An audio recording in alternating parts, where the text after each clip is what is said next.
coming from an immigrant family and getting here, so much of your drive is wanting to succeed. So you want to do well in school, you want to do all the things you're supposed to do and check the boxes and get A's. And frankly, I did do that. This is a podcast called Walk, Talk, Listen. An attempt to connect people and make this world a bit better by sharing opinions and experiences based on the belief that everyone's perspective is true, albeit partial. My name is Maurice Blom, and I would like to welcome you to yet another episode of Walk, Talk, Listen.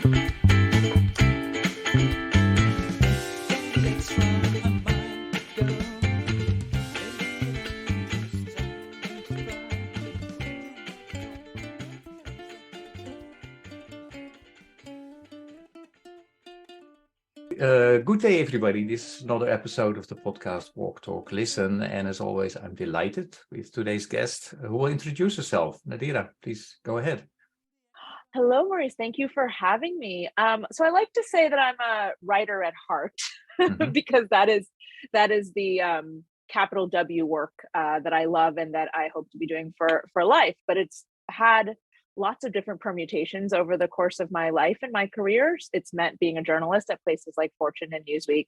It's also meant hosting what I like to think of as social good events as a moderator and as an MC at places like the UN. It's really encompassed just things I could never have imagined could be part of a career in the life. But it's been a wonderful experience. So that's sort of my professional background. I'm also a new mom, so I have a soon-to-be 6-month-old. Congratulations! Yeah, wonderful. Thank you. A beautiful name. Yeah. Yes, my daughter's name is Dia. Having a new little one is a wonderful addition to my family and to my life, but it also presents sort of I wouldn't say a challenge, but new adventures, and that figuring out how to not just incorporate her into my work, but also to be worthy of her, which is something I didn't expect to feel so strongly as a parent. So I'm more motivated than I've ever been in my work and in the things that I care about, which is wonderful. And then in terms of my background, I'm a Brooklynite. I'm in Brooklyn. I'm in New York. And I love it here. I think for a lot of people, New York is sort of a stopover. You come for 2 or 3 years after school and then you're gone and you've had your infusion. I've stayed for 20 years now. So I think this is really home. But I also come from Connecticut, which I claim and is dear to my heart. And my family's Caribbean in origin. So that is a huge part of my identity as well. So when you ask, who am I? It could go in all sorts of different directions, but those are the things that come to mind. But so you were born in the US, right? No, actually, I was born in the Bahamas. Oh, you were? Born in the Bahamas. My dad was my dad was doing his medical residency there, and my family is originally from Guyana. Both my parents were born in Guyana and were there. And then they went to the Bahamas, or to Jamaica actually first, for my father to go to medical school, and then they were in the Bahamas for residency, which is where I was born. And my mom jokes that back then it was not what people think of now. She says we were in the bush. And she's from a big family, but she was there by herself with a new baby. And I think I know that had its challenges, but it also meant that she and I were very close very early. I think we're still like that, still partners in crime. And then my family moved back to Guyana. My sister was born there, and then my father passed away. My mother came to the US, and my brothers from her next marriage to our stepfather. That's okay. It happens. We're born here. So I'm the oldest of 4 kids, and we all have sort of different experiences and of course, and also different passions. So that's a huge part of my identity too, is being one of 4, and kind of seeing how all of us have evolved is also magical. Yeah, no, of course. And so how old were you when you went to the States? 6 years old. So it was 1986, and then basically just at the start of real school. So that's why I say I really grew up in Connecticut, because that's what I remember, and that's when I started elementary school and really kind of learned who I am or started to learn, I guess. But I am old enough to remember being in Guyana and sort of the journey here as well. So that's a dramatic trajectory in and of itself. My brothers, who are, really born in the US, and they are American kids in every respect. Yeah. Some of this is like, it's real adventuring when we talk about it. But for me, it's life. Okay. And do you speak also a couple of languages as a result of the travels, or you were too small? No. Yeah, so Guyana actually is the only English-speaking country in South America. So as a British colony, a former British colony, the whole population more or less speaks English. There are obviously indigenous languages, and it has a very mixed history. So you have Portuguese, Chinese, Spanish, British, all sorts of things in its background and in the background of the neighboring nations, of course. But I grew up speaking English. My mom went to, British Catholic school. That is, it's very much the at the time, the Queen's country, as we say. But also interesting because the colonial history is very present, as is the sort of somewhat fraught relationship with the United States over the years. So I think from a very early age, the impact of being from a place like that was really that I was very aware of geopolitics and very aware of how global the world can be, but also how small, and how important it is coming from a place where there are so many different cultures kind of mashed together, not by their own choosing in some scenarios, how important empathy is, and how important it is to sort of foster real, like, deep communication. And I think that has only continued to be the case as I've grown old.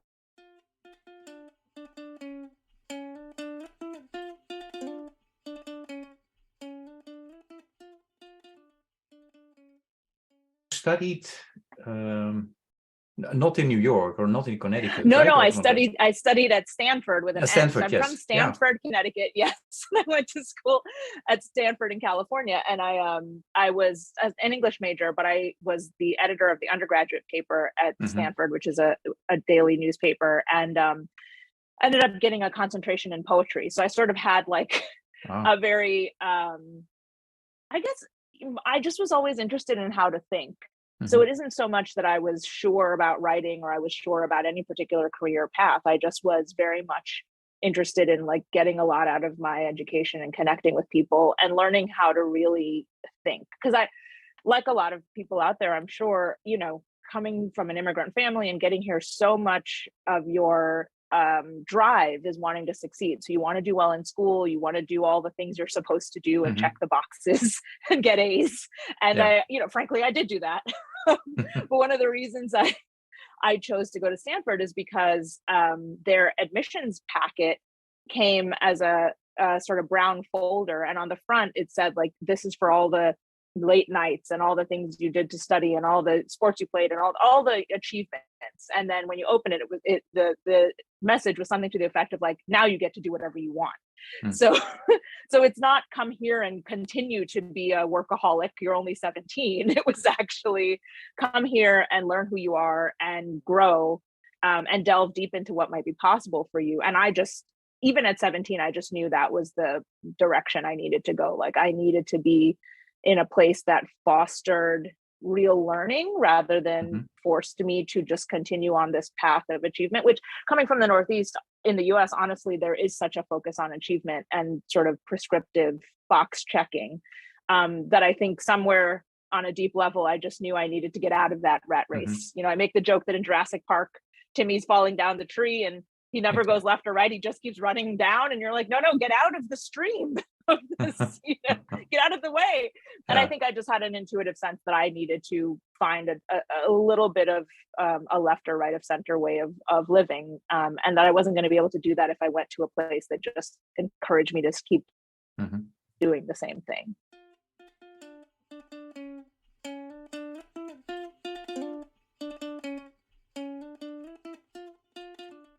But I have a question about the writing in terms of, because when I listen to you, basically, you're still doing all three. And what I mean with that, it's, writing more in general, maybe books type, poetry and journalism. Is that correct? Did I hear that correctly? Yeah. Yes, I am trying to do all the types all the time. I think, writers love having written. You've probably heard that. They don't love writing. So I think I think that especially now with the baby, part of the excitement of this moment in the journey is figuring out how to write again. And my background, schooling wise, being in creative writing, I haven't in my career actually found the time and the kind of drive really to focus on creative writing. So that's where I am now. Journalism has always sort of been in and out of my life, and at times, I count myself very lucky in having had staff positions in journalism and being able to enjoy a version of the business that was thriving and that was very much a part of the national and often international conversation, which is wonderful. And then the poetry, I think it's funny. I think real poets are the people who sit at their desk and write poems every day. I'm the person who gets inspired and I'm like, I want to write a poem about this. So I'm not sure that would be my my way to make a living, at least not credibly, but I do love it. And I think for me, studying that way just taught me how to use words. And I think that is a important skill and something that is harder and harder to come by these days. So being able to really think in abstract terms and figuring out how to bring those abstract concepts into concrete view is a powerful thing. And I think that's what studying poetry and other and poets themselves was able to do for me.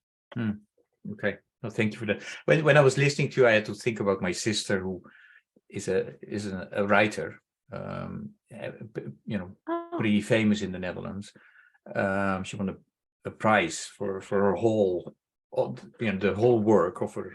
She's for 50 years now an author, and then she's also a painter and a filmmaker. And I don't know the order of it, but she always talks about partner, muse, and lover. Something like that. So when I listen to you, it's also like, maybe that's how you approach it. The poetry and don't know what your husband thinks about it, but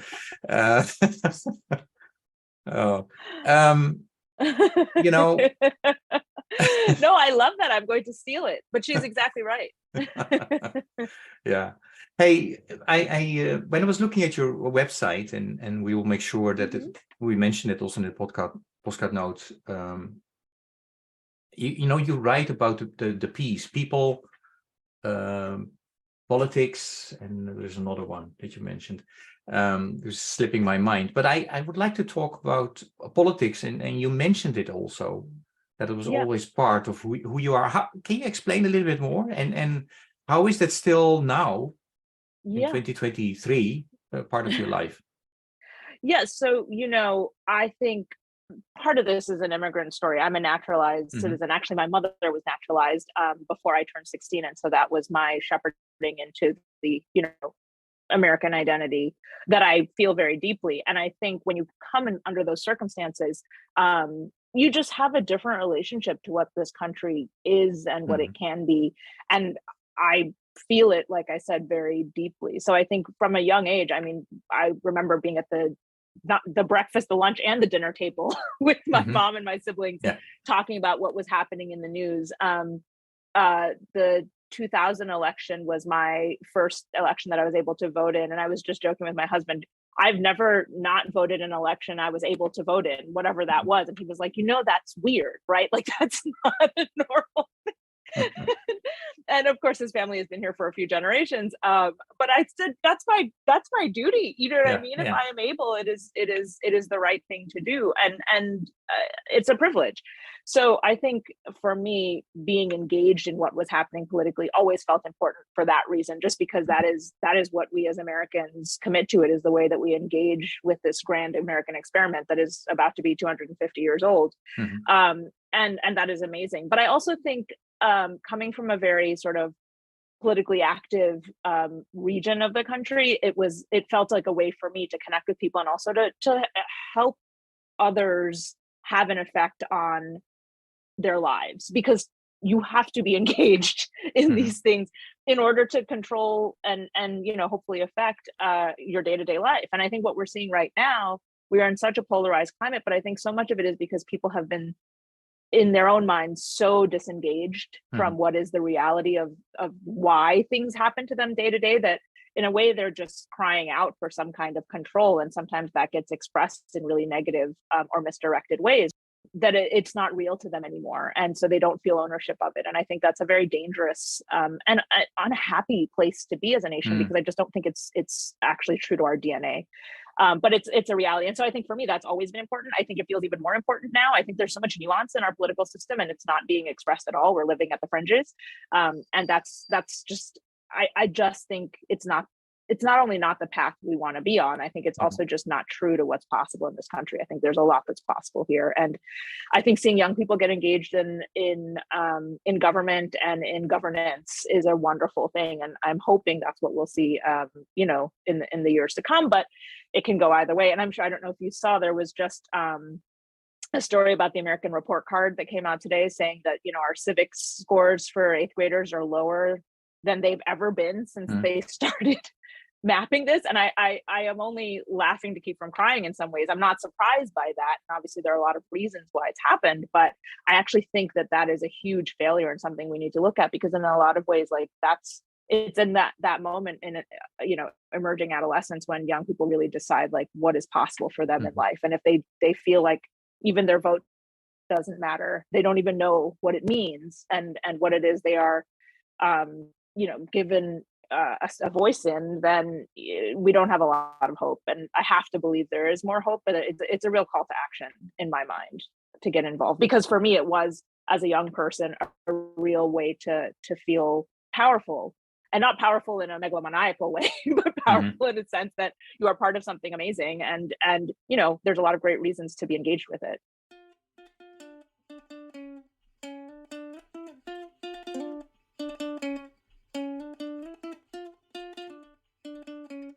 Well, yeah, it doesn't surprise me that the political engagement is low. I think that's unfortunately maybe worldwide, especially especially Western countries. I don't know how that is in countries in the South actually. So, but definitely in Europe, in the Netherlands where I come from, I although we have been away for many years, but I see it's similar trend. So yeah. To go back to politics, does it also mean that you would go into politics? It's a funny question, because I hear it a lot. And actually, I should say that my sister is a democracy reform attorney, so she works very deeply in that world. And I joke that like I support her. That is my contribution to that. I just don't know if I'm built for that life. I'm built for I think the supporters behind the scenes, life, and also for what I think of as the life of translation, because I think it's very important for people who are, especially career politicians, to be able to communicate their message to real everyday folks. And both in my journalism and now hopefully in my moderating, I try to really like help them to do that, whatever that means. And I think that's where I see myself. I was a debater in school and I loved that. That's a fun way of doing it. But I can't really see myself out on the stumping and glad handing and campaigning. I mean, I think, this is a whole side note, but I think where campaigning has gotten in our country is a huge part of the problem. And if I have to spend half my term raising funds to run again to be reelected, that doesn't seem like a great use of my time. But I think helping to reform that system and driving it, like I said, through my sister at least, and through many other organizations, that's where my head is in that space.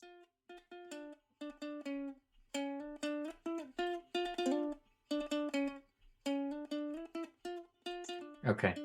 And now I remember the other P that you mentioned on your website, and that's planet. You had people, planet, and politics.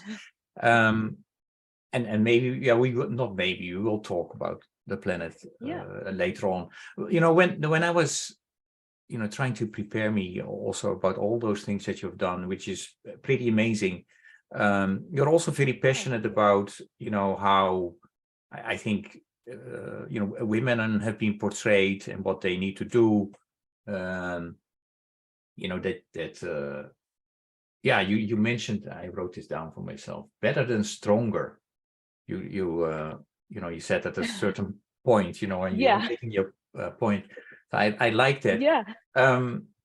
But the question that I have, because I've also seen it, I've seen it actually around the world so often for women.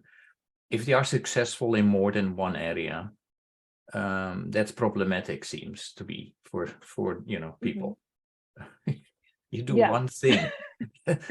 So do you also experience that because you are doing different things and you are good at it? I mean, that's you don't have to say that. That's what I see.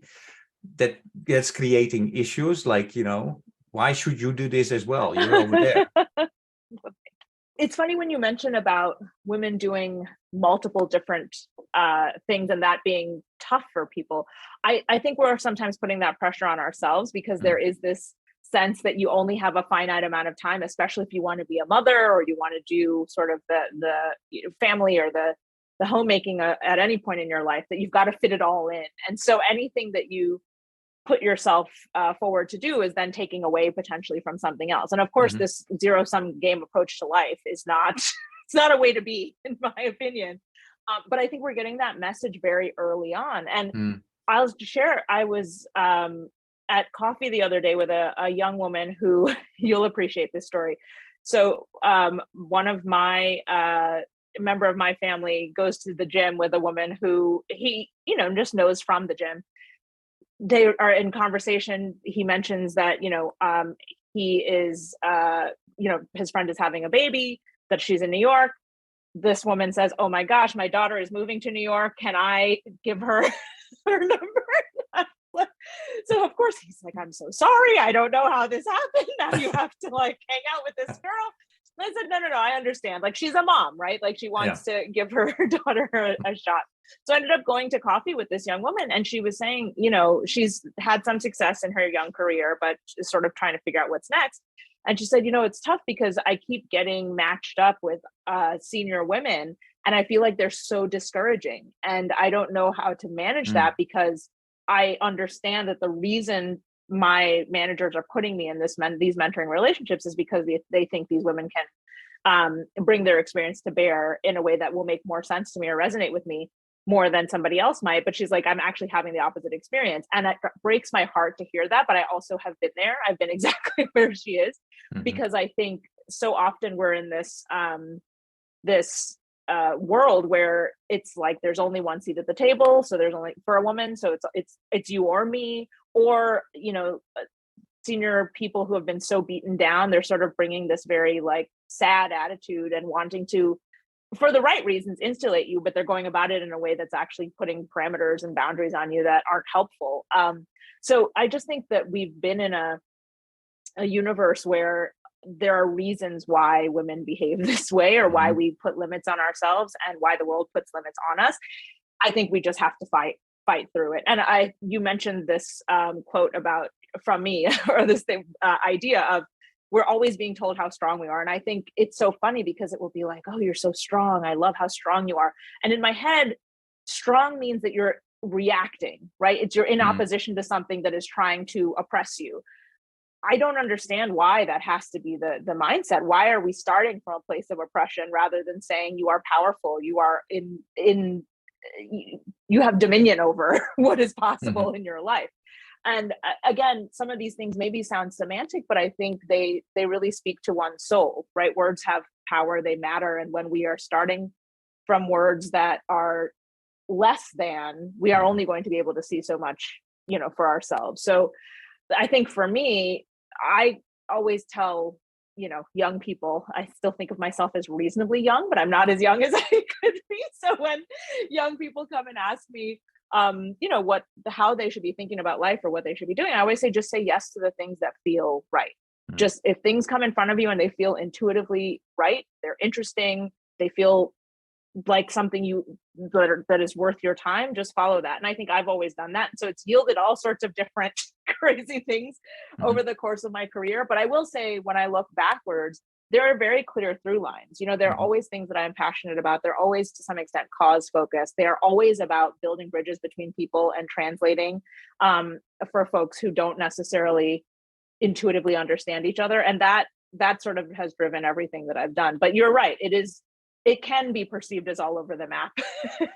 No, that's not how I see it. It's more like, if you have several talents, and it seems to you are not allowed to pursue them all. Yeah, you do have to just sort of create seasons in life for all of them, and figure out how to make it work together. But I guess it's not easy, and I think being able to find support for it is not easy. And the other thing, and I'll just share this because I think it's relevant to where I am in life now, but I see it with a lot of other people. We really are still stuck in this model of you have to be able to like say what your title is and what your job is, and that's it. Do you know what I mean? So it's like, I am a welder, like that is a job. And it's like, that's true. But a lot of the welders I know also are photographers these days, and they also are social media influencers, and they're also doing all sorts of other things. And I think we have to grow up a little and recognize that we're in a different world where people's identities are much broader than just their job title. And even their jobs are much broader than just one title. So I'm excited to see how we navigate that territory. But I do still think sometimes that's part of being stuck, is that when you're doing lots of things, you can't fit it into a traditional resume. And that's scary. It's scary to be in a space where you're just breaking new ground all the time. Yeah.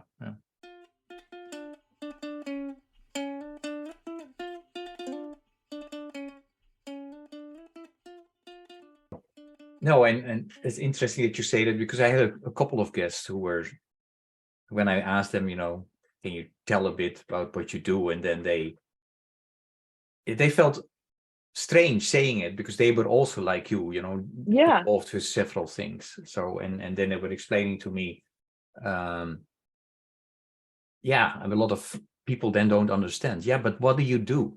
Yeah. And then how do you earn your money? So it's through all those things. Yeah. So it's interesting. Hey, let us go to the last P, and that's planet. So tell me why is that important for you?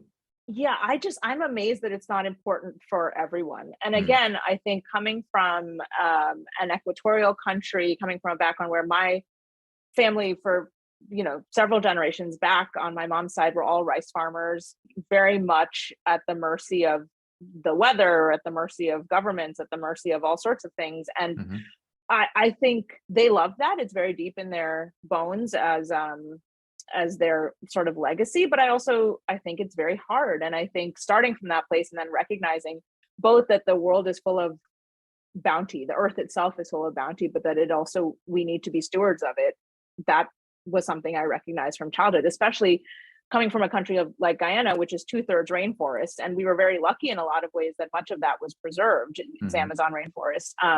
And it wasn't necessarily preserved for good reasons. It was just that there wasn't a lot of investment or economic sort of influx at the time. And so all of this wonderful biodiversity was preserved. And now we're seeing that shift for a lot of different reasons. But I think it just made me very conscious early on of how much like wealth there was in that. And now as I get older, I am aghast by how little progress we seem to be willing to make on some of these things. And a lot of it is privilege. I think you've had previous guests say, like, we in the quote unquote, first world, there's a lot of privilege we're not willing to give up. So we're willing to put money towards things. And sometimes we're not even willing to do that. But when it comes to, the things we can do, it's a much bigger climb. And so I think for me, it's just that we really do only have one planet. And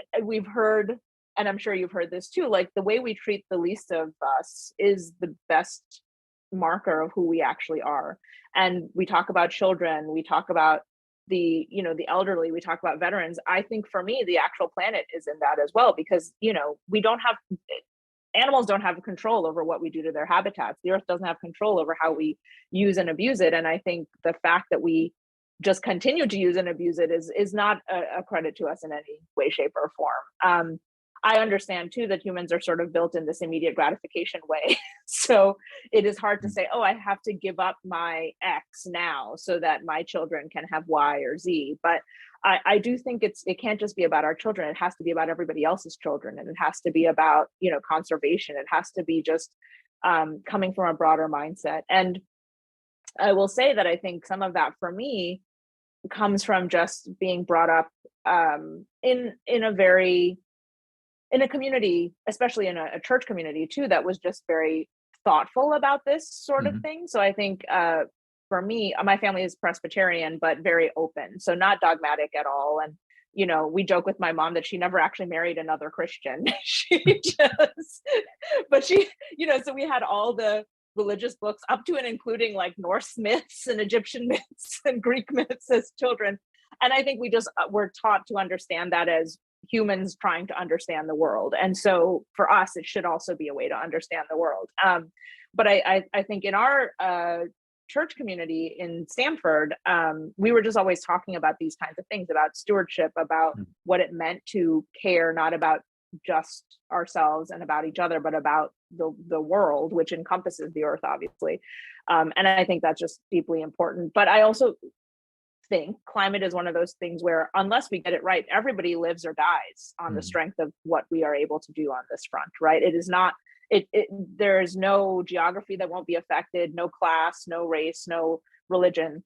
And I think it's one of those things that we've got to get hip to what the realities are. And you see it when you look around. The weather that we've had, and you've seen the maps as well as I have, and most people have, these extreme events, the climate changes, what we're seeing in the ocean. My husband's a surfer, and just year to year, the shifts in currents and animals that pop up and everything else.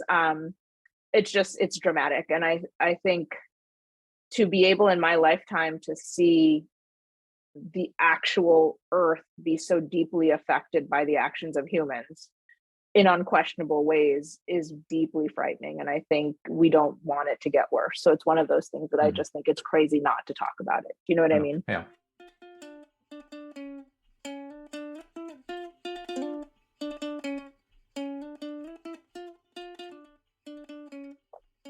And one of the ways that you have been doing that is you're very active around climate action, which is one of the SDGs. You have been moderating many events around the SDGs, right?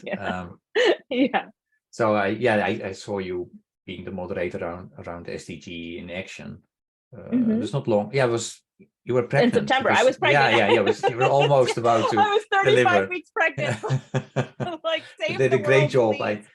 Thank you. And you can it's still available on there, so people can watch you. But so I'm also passionate about telling the world that we have these SDGs, that we need to take better care of the world and humanity.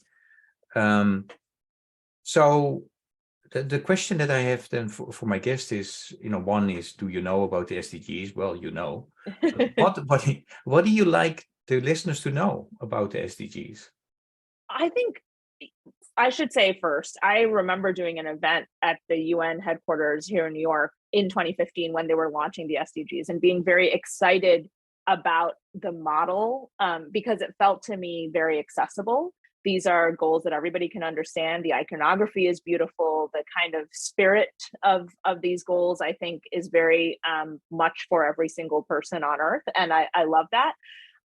In the time since, I think, obviously, for a lot of reasons, including the pandemic, the progress hasn't been what any of us would have liked to see.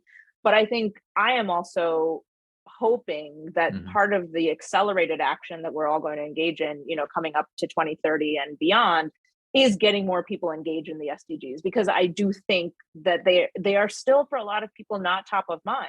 I love seeing the companies that use the specific goals. I love seeing different people wearing their pins, which, isn't everybody, but it'll pop up every once in a while. I think, oh my God, that guy has an SDG wheel on. That's amazing, and those things are wonderful. But I honestly think this should be on the tip of everybody's tongue. It should be a framework that we are all using to talk about how we're living our lives. And I think that's what I want people to know. I want them to know that they can go on any UN related website right now and learn a ton about the SDGs. They can Google Sustainable Development Goals or global goals and find out a ton, and actually find ways to affect change on those 17 goals. And I think we all should be doing that. Hopefully we're doing it anyway in our lives, but I think having that framework of the SDGs is so motivating, because you can actually map your own actions. You can think about what kind of change you want to make in the world, and you can encourage other people to do it too, right?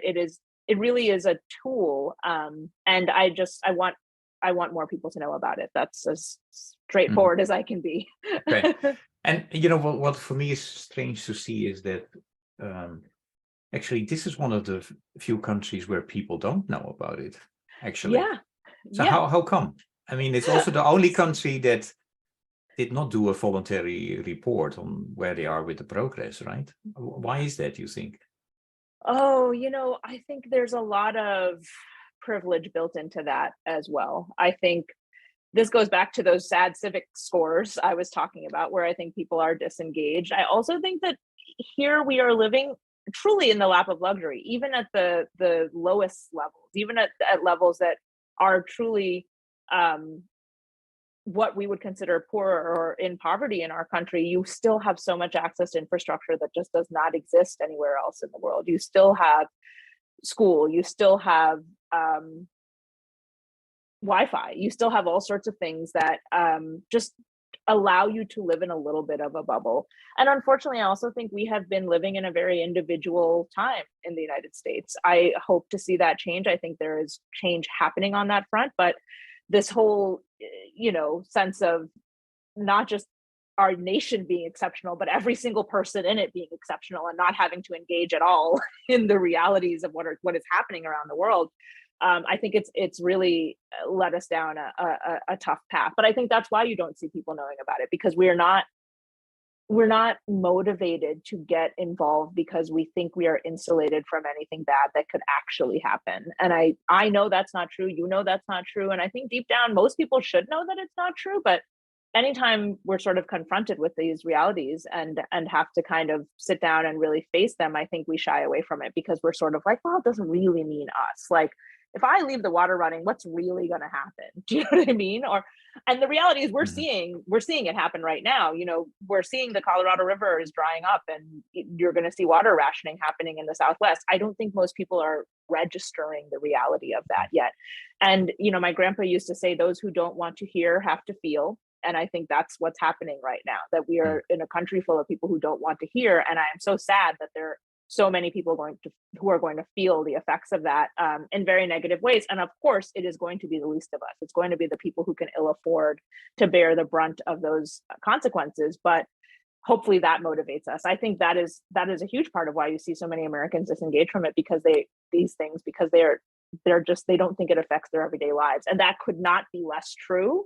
But honestly, that's why I'm on the mission I'm on. It's why you're on the mission you are. It's the reason why I would be 35 weeks pregnant talking about climate change. I mean, honestly, I will tell you, like, the wonderful people who are producing the SDG Action Zone, which was the event I was doing, they're both the two who were leading the charge, our director and the head of the SDG Strategy Hub, are both dads. And the entire time they were just like looking at me like, is everything okay? Here's a grape. Here's an apricot. Like, what do you need? Please don't have a baby on our set. For everyone's sake. But I think it was that important to all of us, right? Because, these are our fellow citizens who aren't recognizing just what a important moment we're in. And I think that has to shift. But I will say I have a lot of hope. I feel like you're seeing a lot of politicians, really on both sides of the aisle get engaged in this. You're seeing young people be more engaged than literally they have ever been. And I think that bodes well. But we have a lot of work to do, a lot of work. Yeah.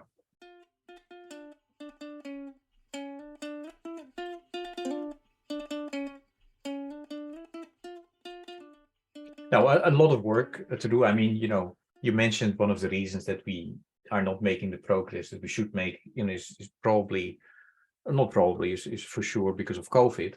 But there is also a growing group of people saying that, one of the reasons is that we are not paying sufficient, or we did not pay sufficient attention to the knowledge, skills, and abilities that you need as an individual and as a community or as institutions. So as a result, they started to discuss and they came up with the inner development goals. So 5 goals being relating, thinking, collaborating, and action, right? What are your thoughts about the inner development goals? So I had not actually heard anything about the inner development goals until you brought it up as we were talking about doing this together. And I love them. I read up on them once. And I actually think it is always good to put language around things that we all feel intuitively. And that's how I felt reading them. I said, this makes absolute sense to me. It resonates completely because it is exactly what it's where all the conversations seem to return when we're talking about the goals, because empathy is a great example where it's like we're talking about empathy all the time and it sort of becomes a buzzword, and yet that's what we're lacking a lot of the time when we're seeing folks just not take on what's happening to, again, their fellow human beings. So I'm glad that we have created that framework. Again, I think the work is always in the action, right? It's how do we teach people to build those things? And being a newish mom, I will tell you, in our household, we talk about it a lot because I learned those things at home, but I also learned them going to, my Sunday school. I learned them in that context, and I learned them from really great elementary school teachers. But as we move farther and farther away from sort of teaching compassion to young people in an active way, just as one example, I'm not sure how we enact this.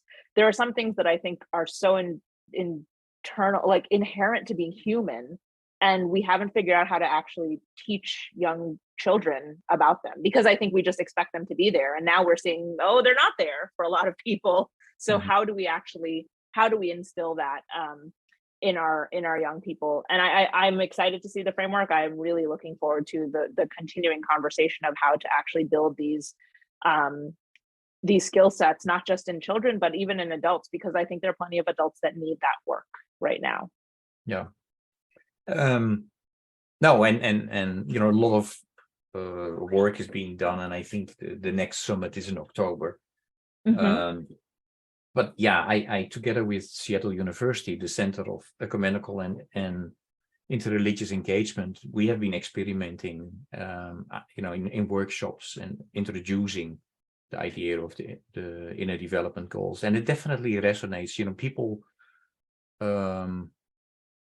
it helps them to link it to all those enormous challenges, which seems, they're so big, we can't do it. And of course, as an individual, you will not be able to change it, but as an individual, you can, because of you're a part of the whole as well. So I mean, very often people say, you should not put all that emphasis on the individuals. It's the industries, but there are people within that, and they have opinions. So I believe that consumers can ultimately change what the shops sell. So people run companies, right? Companies are not actually people, however we've said it in the past. They are run by people, and again, we are behind everything that's happening in the world right now, both good and bad. And so yes, you're absolutely right that I think giving people that language and pushing them in that way is going to be deeply important. I'm curious how we get to the people who don't want to hear it, because that's really the trouble that I think we're running into, is where, in a lot of ways we're sort of talking to ourselves, and I love that. I love that we're encouraging each other and pushing each other and motivating each other, but there's a whole group of folks who just don't want to engage and don't want to be pushed in that way, and I'm curious to see how we get them engaged, or do we just need to bypass that and move on to the next generation to sort of inculcate it early on.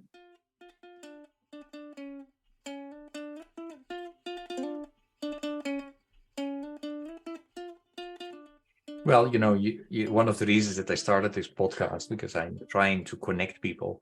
I believe that,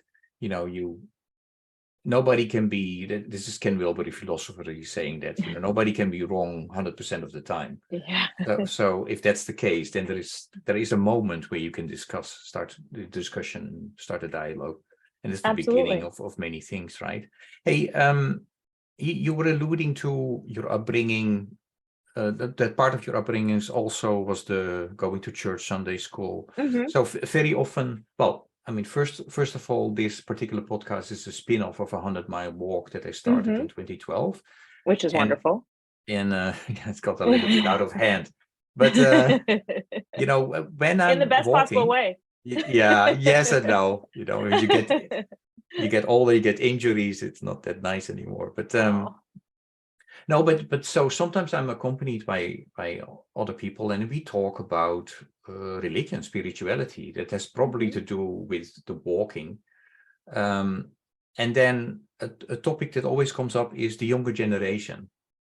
And so I have a question because of that, and that is, what do you see happening among youth, not only millennials, also centennials, in your community, with regard to religion and spirituality? Yeah. So I think there's a lot of spirituality. There's a lot of engagement with spirituality as it relates to wellness, with spirituality as it relates to kind of the inner self. And I think that's great. I do think there is not a lot of engagement with the community of faith, never mind faith itself. There's a lot of distrust. There's a lot of kind of just not even understanding what the value or power is of a faith community. And I think there's also a sense that in a lot of ways, and I'll just say this frankly, some of the hardest things that have happened in the United States in particular over the last several decades have been driven by, to some extent, religious fanaticism. And I think that's tough. It's tough for young people to engage in something that they think is actually pretty pernicious. And of course, for me, I find myself in this funny spot all the time where I'm saying, oh, but it isn't all that. I grew up with, in a church community that really stressed critical thinking, and where there wasn't this emphasis on believing the scripture. It was actually about like, what are the lessons meant to be? What should the takeaways be for how you live your life? And in that way, for me, that learning was no different from the learning I did in my English classes at school, which was also about literature and about learning and about understanding each other. But I don't think that's how most young people experience religion these days. A lot of them experience it as something that was forced upon them, or as something that they're seeing in the news that's driving a lot of negative behavior. And I think they're not sure about how to engage with it, if they should engage with it at all. And really, the thing they're not hearing or feeling is why they should engage with it. They see no value, really, because I think it just doesn't feel good to them. It doesn't feel like it is good with a capital G. And that's really sad. Honestly, it makes me really sad. And I think it's one of the reasons why I actually talk about being from a faith community, because I don't necessarily see myself as religious. I'm not a religious person, but I do see myself as part of a Presbyterian community that was very influential in my formation as a human being. And I think that is valuable. And I think there's value to that, particularly for children who aren't necessarily seeing us be our best selves every day, if they're watching the news or even if they're out on the street. I think that there's a lot of value in that. So for young people, I think there really is a call to action there as well, of trying to give them versions of spiritual and religious life that feel positive, that feel accessible, that feel meaningful, and also that don't feel dogmatic or constraining or judgmental. Because so much of how I think, especially American young people, experience religion is judgment and constraints. And I think we are human. There are going to be judgments and there are going to be constraints, but we don't want to be judgmental or oppressive. And I think that's sometimes what I think a lot of young people are feeling when they're talking about religion and about spirituality. And it's funny because there's also that difference between I'm spiritual, I'm not religious. You hear that a lot these days. And I joke sometimes what they mean is like, I go to yoga and I hear like, and my teacher says a lot of spiritual stuff. And so therefore, and that's great. I too go to yoga and listen to my teacher say a lot of spiritual stuff, but I think there's more to it than that. And I think there's more growing. I'm very encouraged by how many people, want to meditate now, how many people are maybe reading different sources now and trying to find their entry point into some of these philosophies. And that's wonderful. But I think there's more depth there that we're missing out on, because there's kind of religion has kind of a bad rap right now, maybe deservedly so. Yeah.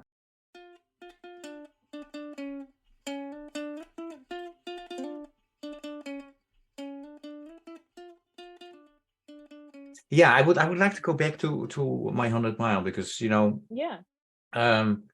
So I started it to raise awareness and funds to end hunger, poverty, and injustice. If you would be asked to walk 100 miles in a week or in 5 days, for what cause would you walk? So I thought about this question a lot because you were kind enough to share it with me ahead of time. And I think ending hunger, ending poverty, ending injustice, all of that those are good reasons to walk 100 miles. I think every single one of the sustainable development goals are great reasons to walk 100 miles. And I'd like to think that given the opportunity, if it were something that could have an impact, I would do that work. But I think it's the impact piece that I and many other people are missing. I want to know that the thing that I'm doing will reach people. And I guess what I'm learning as I get older is sometimes, just like you said earlier, when the problem feels so big, walking that 100 miles to people, their immediate response is, well, what does that actually do? And obviously, in your case, you're raising both awareness and funds, which is incredible. But I think as I reflected on the question, I got to a place where I was like, you know what I would walk 100 miles for? They're more specific things than these big goals. It might be walking 100 miles, to raise money for the Brooklyn Public Library, or walking 100 miles to raise awareness around mifepristone and keeping it available to women who need necessary reproductive care. And the reason for that is because those things feel so specific that they are maybe actionable. And I think that is what I am often missing in the movements that we are both, so grateful to be parts of. We are not always able to speak in terms that regular people find real and find changeable. And so when I have a day of events related to climate, people are like, good luck. They're happy for me. They're like, please go do that work. Yeah. But they're not believing that I'm coming out of those 6 hours with a solution to any major climate problem. And so when it comes to walking, I would walk for things that at the end of those 100 miles, maybe there would be a real takeaway that I could say to people, you know what, that 100 miles funded this many days of the library being open, because we are now in a situation where, library funding could potentially be cut in New York City, which is breaking my heart. But where there would be outcomes that would be measurable. And it's not because I don't think the bigger causes are as important. They're deeply important. They're more important. But I also think getting people to change the way they think about this stuff is what matters, and getting them to get engaged. So yeah, I think it would be these sort of, I don't want to say smaller, but these like more specific causes. And there are a million of them. I think you're probably the same as I am, where I can get passionate about a lot of things because I see so many needs, and I walk down the street outside my house, and I think on every block I see something that I'm like, I want to fix that, or I want to help this person, or there's got to be something we can do about, X or Y or Z. So there's a lot of causes, and I'm so grateful for, the work that you've done and so many other people have done on all the goals. But I think narrowing it down would be my instinct. And I probably could have a different answer for you every day about what those narrow causes would be, because there are a million of them, no doubt.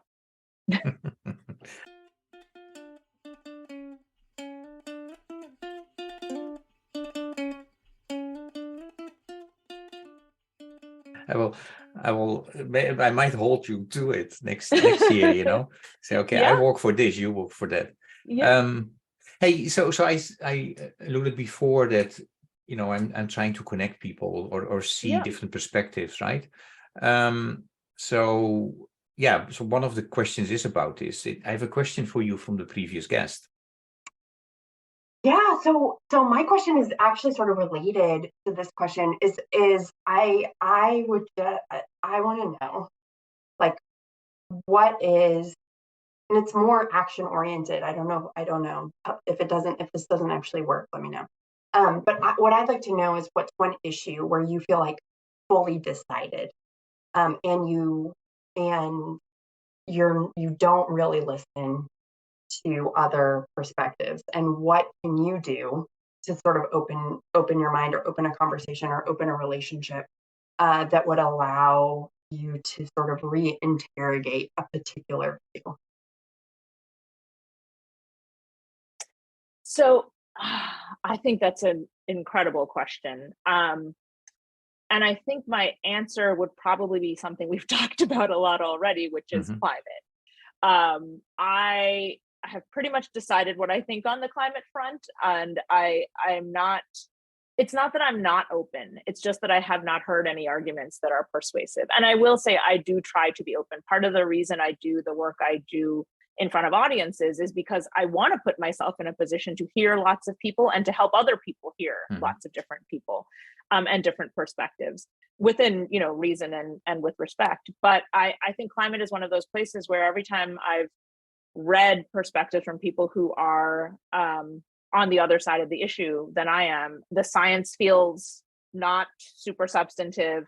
The arguments are very us focused, very much about what we can't give up rather than about what we must do and what is imperative. And so if it were about being more open, I think I would be more open if there were actual research and science that showed me that climate change is not caused by humans. Climate change is not going to have the deleterious effects that we believe it's going to have, any of that. But I have not seen that science. And so I am very much decided, for now on that. If something happens tomorrow that changes our approach, then great. I want to see it. But I do think there are some things where the facts are just what the facts are. And a lot of the resistance to it isn't about facts. It's about us not wanting to give up a position of power. Your question for the next guest. For that, I would love to hark back to what we were talking about earlier, which is spirituality. I would ask the next guest what they would say to anybody, but particularly to a young person who is wondering why they should be open to religion. What can taking a religious view or being active in a religious community add to their life that might currently be missing or that can't be found elsewhere?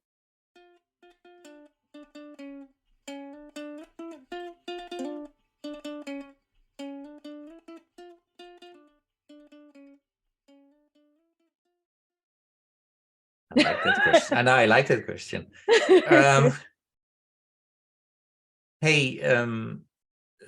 Steve Hartman of CBS in the US examines at the moment. I don't actually know if he's still doing that, but I know he started. He was. To examine how one simple act of kindness creates a ripple effect. And so I have two questions around this. One is, what is your opinion about that? About the potential of a simple act of kindness? And second, if I would ask you, right now, what you would do this week around this, one simple act of kindness this week, what would you do? So I'll take your first question first. I think Steve is completely right. I think we need to be living in a mindset of kindness all the time. And I don't think that's controversial, honestly. And it shouldn't be controversial. And I'm probably one of those people who can be annoyingly helpful, if that makes sense. I've definitely had the boyfriend that's like, oh God, if we have to stop to help one more couple take a photo of themselves, we're never going to get where we're going.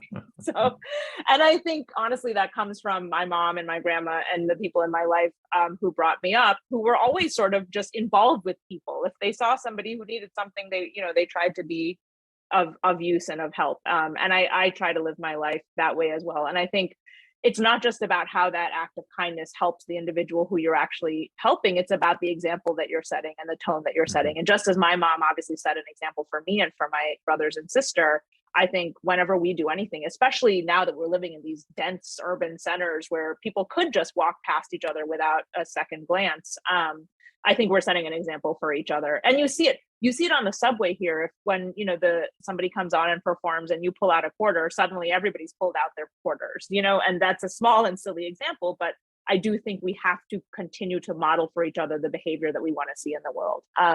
So there's that.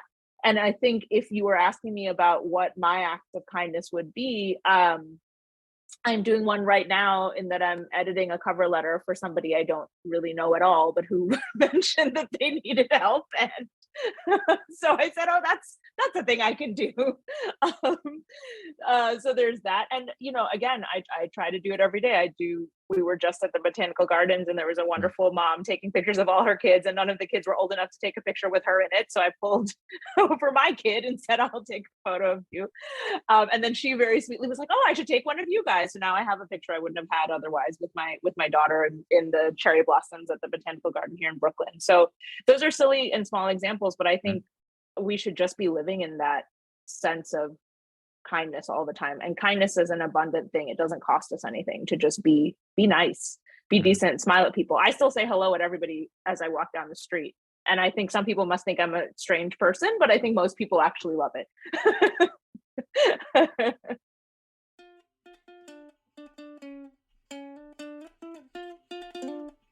Hey, music is very important to me. So I always have a question about music.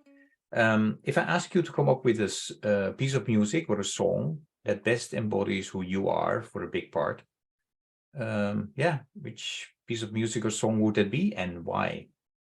Oh, right. So I thought about this question to death because I love music too. I actually played viola for, most of my young life. And recently my husband got a bass because I've been saying how much I like bass. And he was like, okay, you got to play the bass. So first raising this baby, but also I'm going to be playing the bass soon, hopefully. But cool. I love music, and I wanted to have like a cool kid answer. I was like, what's a Led Zeppelin or Pink Floyd song that would be the answer to this question? But the real answer, and the place I kept coming back to, was Singing in the Rain. And I actually play something from the musical probably every day for my daughter. And I'm my, people that I love are not necessarily musicals people, but I grew up literally with my grandpa taking me to the Ferguson Library in Stamford, our local library, probably every week to rent the Singing in the Rain VHS. And I would be sitting on the couch at 6 years old or whatever, just watching it once a week and just thinking, I love everything about this. And thinking back on it now, I'm like, what resonates with me about that song is that the life is hard. The world is difficult. And every day there's going to be something that makes you want to throw up your hands and just be like, I cannot deal with this. I can't take another moment of it. And in the face of both tiny problems and big problems and seemingly intractable problems, I deeply believe that we just have to take an attitude of optimism. And I think that's what I feel in my heart every time I hear that song and think of Gene Kelly splashing through puddles very elegantly. Because I do think, what are the alternatives? To be sad and to be hopeless, that's just not an option. And I think for me, the optimism and the joy of living is important, and it's something that also is contagious, and it gives us hope. I don't think we're going to change the world incrementally, one tiny step at a time. I think it's going to be all of us deciding that we want to take some big leaps forward, and I think we can only do that if we are actually willing to be singing in the rain. Do you know what I mean? Really to be happy, to choose to be happy. Cool. I will add that song to the Spotify playlist that we started. I love if you that. go to Spotify, #WalkTalkListen, and you see you will find and can listen to all the songs that were picked by my guests. So yours will what be was yours as well. No, I'm the host. I don't pick songs. Well, that doesn't seem fair. That's what everybody says when they are interviewed by me. You of all people should know this when you're always interviewing. So, that's true. Oh, and how is it, by the way, to be on the other side? Oh, it's funny because I keep thinking, is he getting what he's wanting? Is he getting what he wants? And then I'm like, I've been blathering for minutes. Who knows if this is useful or not? So I have to turn off the internal producer in my brain that's trying to help you do what you're clearly great at and don't need my help to do at all. So. I don't know about that. I enjoy it so and so far I've gotten some good feedback, so that's great, and that's always because of the guests. So I'm so honored by you. Everybody says always yes. This is absolutely great. So I love it. Well, you earned it. I don't know, but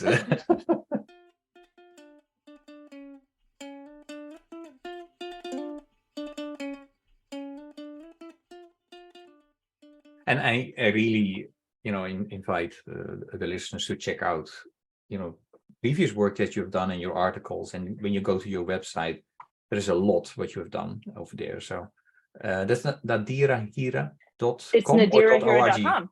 Yeah. .com. .com. Okay, so they should check that out, and it's also in the notes of this podcast. Hey, any last message, question, or suggestion for the listeners? We've covered so much ground. I think it's just about doing, man, right? We just got to get out there and do. I think if you don't know about the SDGs, please get on the Google and learn.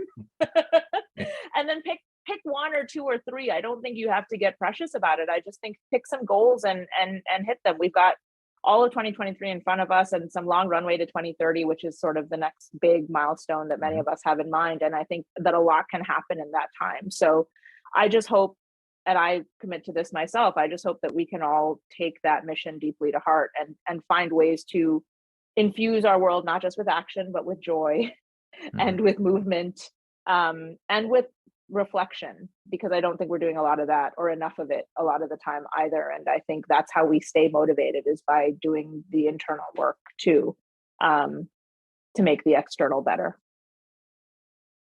Anything that I did not ask you that I should have asked you? Oh, not that you should have asked me, but I think I am amazed this experience of being a mom now, which I was not one of those people before who that thought that was the only way to exist, is being a parent. I have an incredible mom, and she's so good at the job that I thought, oh, if I can't do it that well, I don't know if I should do it at all. And I've been very lucky that I get to do a lot of mothering, to a lot of the kids in my life, which is very wonderful. But now having my own, I think a lot of people said to me, it's going to be so hard. You won't want to do anything but spend time with her, and you're not going to be, have the energy for other things, and your whole perspective is going to change. And it actually made me think of any number of events I had done at the UN, where I would ask panels, what's the goal that matters the most to you? And it never failed in any of those events that at least one, if not multiple men on the stage would say, oh, well, I have a daughter, so gender is my goal that matters to me. And I always thought, like, do you need a daughter to care about gender equality? You just need to be a person. And so people ask me about, motherhood, always reminded me of that, where I was like, am I going to be different because I have this child? And will that make me less engaged in some ways in the work that we've both been engaged in for some time? And so if you were to ask me that question, how motherhood has changed my perspective on this work, it would actually be that I feel it all the more, but not for the obvious reason, not because I think, oh God, I need to build a better world for her.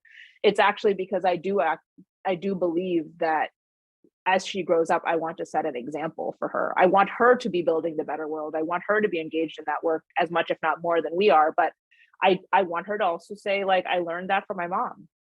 Truthfully, the same way I say I learned it from my mom. Oh my God, I've been a cry. I don't even know how that happened.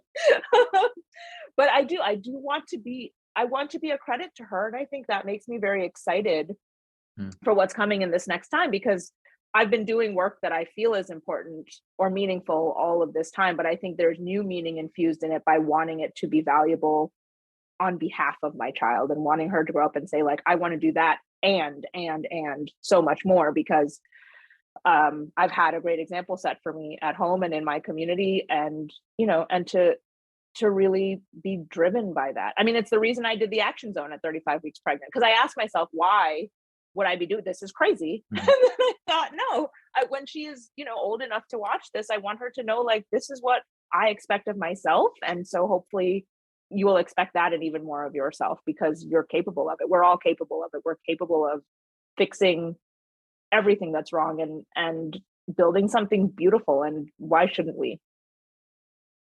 Does that answer your question? I don't even know. No, it does. It's interesting now, and thanks for that to lift that up.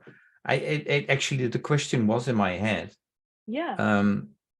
Because you and I, we had messages going back and forth about your daughter, right? So that's why I would like to know. But then I thought, women are very often asked that question, and whenever a dad is a new dad, that question is not being asked.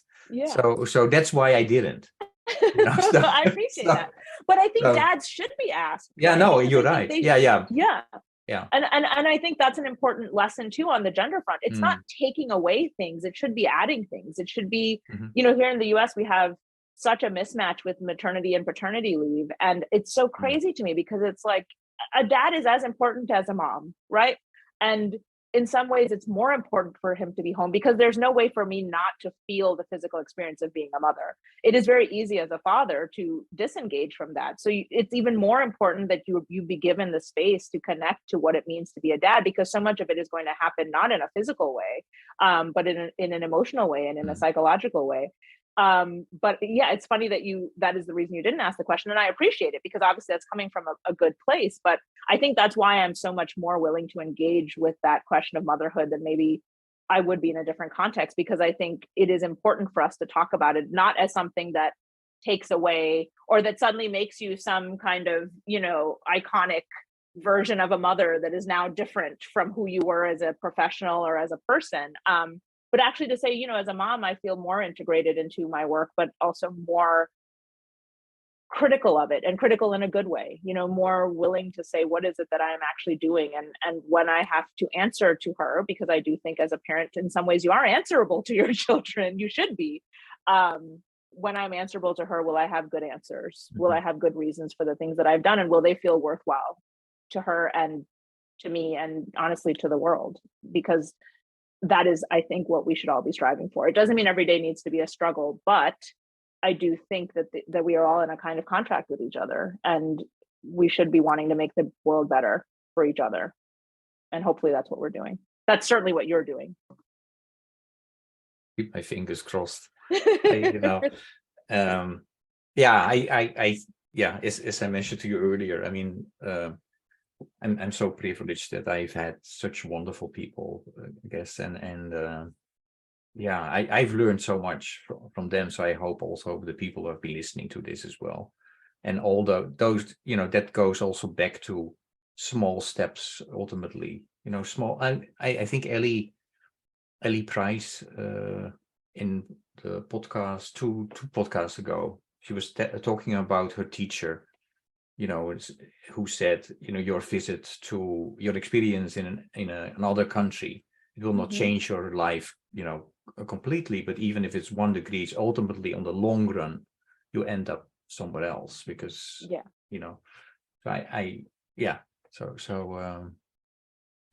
need a lot of big changes, absolutely, but that doesn't mean that we cannot use some of the smaller steps as well. So it's all in concert. No, I believe that. Hey, thank you so much. It was great talking. Thank you. With you, and all the best with everything you do. Thank you tons. And ditto you. I really appreciate you having me, and I hope your injuries resolve quickly because you're doing wonderful things with your walking. Well, I'm not planning to walk anytime, not 100 miles anytime soon, but I hope actually the next generation will take it over. That's my next assignment in the next 9 months or so, that I will find somebody or a group of young people are willing to do it. So call to action there too. Fingers crossed. Yep. Hey, thanks a lot. Thank you.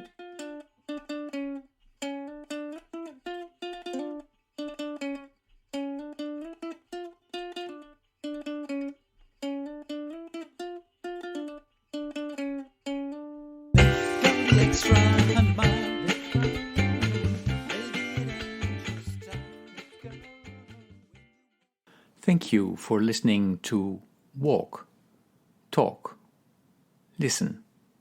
Please check us out on 100mile.org or follow us on Facebook or Instagram.